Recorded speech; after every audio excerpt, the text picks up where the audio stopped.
Hey man, did it ever used to feel like Jay-Z was J. Cole's biggest hater? Yeah, I know. That's what a lot of y'all felt like. And a lot of y'all were commenting in the last post I made when I was talking about J. Cole and Nas. We'll let Nas down. And this is a thought that I used to also kind of think of myself during J. Cole's rise. Let's get a little bit into the dynamic of these two's relationship, specifically more as an executive and as an artist. And what I probably would have rather seen done differently, even though on the lowest of keys, it all still ended up working out. Now, I must give you a disclaimer. As a big threeologist, you know I love J. Cole. Love him as an artist. And as a whole vendor, Treasury Secretary, I love Jay-Z. So, unstoppable force, we'll meet a movable object here. Let's see where my bias lies, all right? Now, for starters, I have to tell you, try to understand the dynamic between these two men. It took me a while, too. When I was younger, I just didn't get it. But I realized, hey, it was this simple.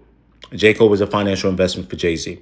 And if you know anything about Jay-Z, Jay-Z was a shrewd businessman. And he was also very coy. And he was also a veteran in the rap game who I think, in my opinion, had noticed some of his earlier mistakes when he was trying to run Rockefeller that he may have been trying to avoid with J. Cole. Of a good old meme. You guys remember back in the day when this was going around? They said there was an alleged story that J. Cole had lost his phone and a fan found it and was using it to call Jay-Z. And Jay-Z wouldn't pick up, only for Jay to pick up when the fan called from his own number. Right? First and foremost, I will say this. If that story had any truth to it, caller ID is a thing. If I'm Jay-Z and J. Cole's calling me and I'm probably not in the best space to talk to J. Cole, most likely about music business stuff, I'm not going to pick up. But if a random number calls me and I'm Jay-Z, I'm wondering, how the hell a random number got my phone? It must be maybe mega important, maybe an emergency. I'll probably pick up. Now, it's just a meme. It couldn't have been true. But this was some of the stuff that was going around when the internet was peddling around. Y'all might not remember these days. In the middle of the 2010s, when people were trying to set a narrative that Jay-Z just didn't like J. Cole. To me, that's weird. Because if you didn't like somebody, why would you give them a record deal and most possibly change their life? What I do think is that Jay-Z didn't have a dislike for J. Cole, but he wanted to make sure their relationship was very business orientated, and he wanted to give him all the tools that he thought J. Cole needed to be successful. But that's where the conflict comes in.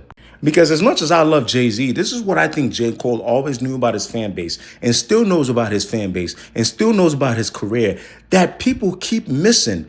J. Cole's biggest asset, J. Cole's biggest superpower is his ability to relate to fans, the relatability, the dollar and the dream, right? When I knew this was causing some kind of rift or this was a relationship, it was specifically on Cole's Summer for me. When J. Cole said, up in Hover's office now, like he the effing principal. Put me down with Stargate. Stargate's producing group. That shit felt like detention now. And basically he was alluding to the fact, as I said on my last video about letting Nas down, that Jay-Z was like, hey, brother, you need a hit. And we're going to do everything we can in your power to go get you a hit. Now, if you remember on J. Cole's Inevitable series, he also mentioned how Jay-Z had walked up to him, Eve, Future Prince, and Drake, and asking Drake to give J. Cole a hit. We'll talk about the Jay-Z Drake dynamic in conjunction with J. Cole in a second. So I think that was the first thing that might have caused, I wouldn't call it a rift, but a little bit of uncomfortable vibes in the room with Jay-Z and J. Cole. Because for me, I'm presuming J. Cole was looking at it in the same way how he responded when he said, hey, I told Jay-Z, nah, on reasonable doubt, was anybody, bothering you for a lead single or a hit record, etc.? So I think that's how J. Cole felt. But then I think Jay-Z's probably looking at him like, hey, listen, buddy, different times. Me, Dame Dash, and Biggs, we created Rockefeller. We had a little bit of luxury. Again, I go back to my first point. You're a business investment for Roc Nation. You're the first artist signed or first rapper signed to Roc Nation. We have to do this right. Now, with that happening and J. Cole feeling a bit pressed to make a certain type of music because Jay-Z, the exec, not Jay-Z, the rapper, is on him. We then have to start talking about the conversation with,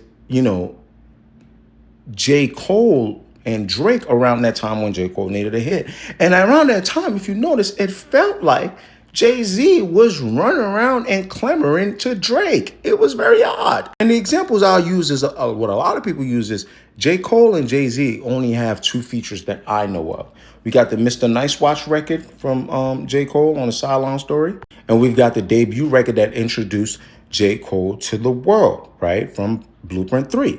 But on that same album, Jay-Z had a record with Drake off that. Jay-Z already gave Drake Light Up. How many other features can you think of with Jay-Z and Drake? Now, if you're wondering, what does that have to do with anything? Well, around that same time, as Drake is getting a head up on the competition, people are saying, hey, Cole might be next up. People are speculating, is there going to be a beef? So if you've got your label head, your exec, one of the greatest rappers, if not the greatest rapper of all time, penny pinching with the features for you, saying he wants you to be more like Drake, essentially, with the hits. And then he's running and chumming up with Drake, even though we ended up seeing that as being competition again at the end of the day. Once Drake got too big, Hov is my goat, so I know how he moves. I could see how the fans would see it a certain way, and I could see how J. Cole would feel a certain way, right? And I should mention there's another tidbit where I listen to a lot of what J. Cole says, and I think he respects Jay-Z as a rapper. I think he thinks Jay-Z is one of the greatest rappers of all time. But there's a certain gap, too, in how their styles somewhat don't mesh. Even though I think as J. Cole's career advanced, he started becoming more of a Jay-Z type of rapper. I think J. Cole used to look up a lot more to a Nas, which would make sense. He made the song Let Nas Down and not Let Jigga Down, right? In fact, trying to appease to Jigga is what made him let Nas down, and more of the Eminem and Cannabis style of rapping. Whereas I think, and he reminds me of a lot of other people that I grew up around the way with that thought Nas and stuff like that were the better rapper. Meanwhile, I thought Jay-Z was the better rapper. It makes sense why Drake would say, I never cried when Pac died, but I probably will when Hov does. You understand? So even though I think he absolutely had respect for Hov, I don't think J. Cole saw Hov the same way J. Cole saw Nas, and which just makes sense because J. Cole used to get compared to Nas a lot, even though I've told you guys the proper comparison to me is Kendrick Lamar. Anyway, let's keep moving forward.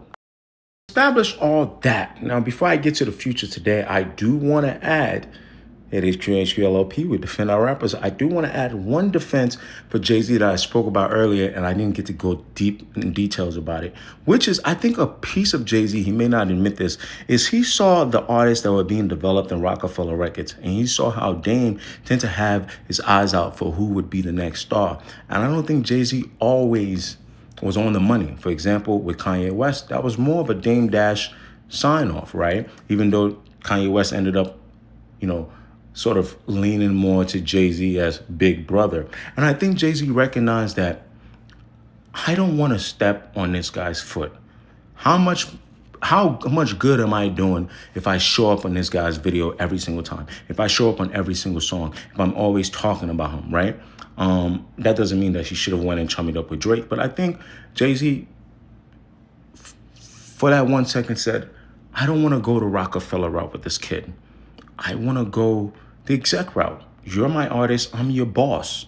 Let's move that way. Now, in the future, now that we're here, right? So in the present, I should say, back then, I was used to think about the future, like, where would these guys end up? That would be today, the present. This is where now I get a little more confused. Where I don't think they are chumming up. I think there's mutual respect. But I think J. Cole might have spoke and alluded to it on 3001. Let's get into that. He said so little, but to me it was so much. On 3001, he said, 6'4" dude with a sick flow. Y'all asked Jigga, how much did a kid gross for that label? Paid dues, had to pay dude for my masters, but I'm grateful. Shit, business is business. I read it and I was like, this sounds like a amicable split without much attachment to it, right? I'm a raw ass with a sick flow. Y'all asked Jigga. That to me felt like, if I don't read too much to it, it's like, yeah, I ended up becoming this dude, craziest rapper like I thought I would be. Go ask Jay-Z. I bet he'll tell you that. And then, oh, by the way, why are you asking Jay-Z? Why don't you ask him how much I made the label? All that time he thought I couldn't make hits and things like that, I was everything he should have known that I would have been. I'm just interpreting. This is just the HQ theory. J. Cole didn't say this. Then he said I paid dues, had to pay dude for my masters. So it's like, I probably felt like he deserved a little more. How much did I gross for that label, right? So to me, it sounds like now I own my masters. I may have overpaid Jay, the shroud core businessman, but I wouldn't do it any other way because I'm now J. Cole. My life's changed, brother. Everybody's happy. He's good. I'm good.